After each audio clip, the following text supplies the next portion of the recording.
Aujourd'hui, on va regarder à des aides pour l'horizontale du livre de Joël.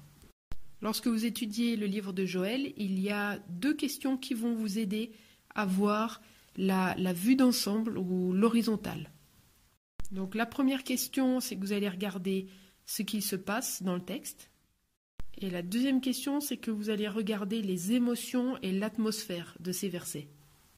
Donc on va regarder d'abord au chapitre 1 jusqu'au chapitre 2, verset 12. Donc qu'est-ce qui se passe? On voit qu'il y a une plaie qui a lieu. Il y a un désastre, la nourriture a disparu, les fruits ont disparu et tout le monde souffre. Et vous pouvez voir que les verbes sont au passé. Quelles sont les émotions et l'atmosphère? On voit des mots qui disent « rien n'a jamais été aussi grave auparavant ».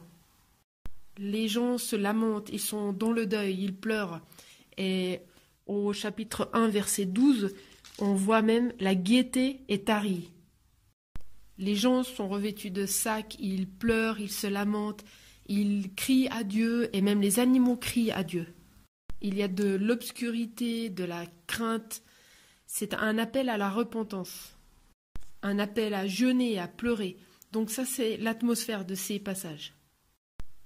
Donc, est-ce que vous avez vu une différence entre le chapitre 1 et le chapitre 2 jusqu'au verset 12? Au chapitre 1, on voit comment les choses physiques sont affectées, comme les plantes, les arbres, les animaux, les gens.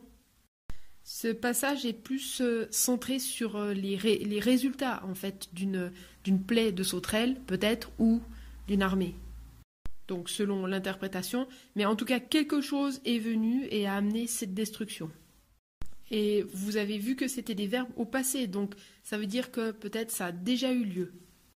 Alors qu'au chapitre 2, les choses sont plus intenses.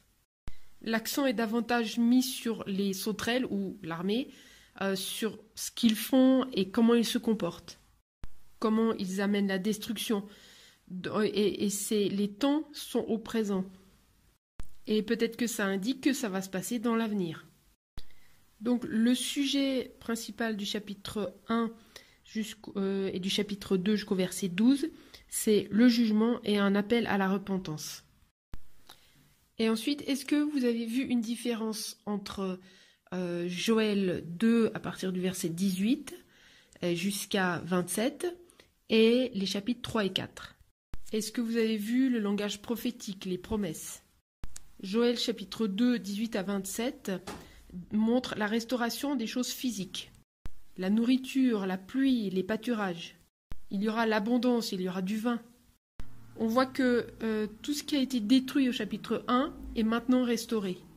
Donc très probablement, ça parle de restauration physique. Alors que dans les chapitres 3 et 4, on voit plus une bénédiction universelle, le Saint-Esprit. Une protection universelle et le salut pour le peuple de Dieu. Et on voit aussi le jugement universel sur les ennemis de Dieu. Des mots comme « après cela » ou « en ces jours-là » montrent la restauration spirituelle et le jugement aussi. Donc le sujet de Joël chapitre 2 verset 18 jusqu'au chapitre 4 est la restauration. Donc de 2,18 jusqu'à la fin, en fait, c'est la restauration. Et après, ça peut être une restauration physique ou spirituelle. Donc j'espère que ça va vous aider avec la structure du livre.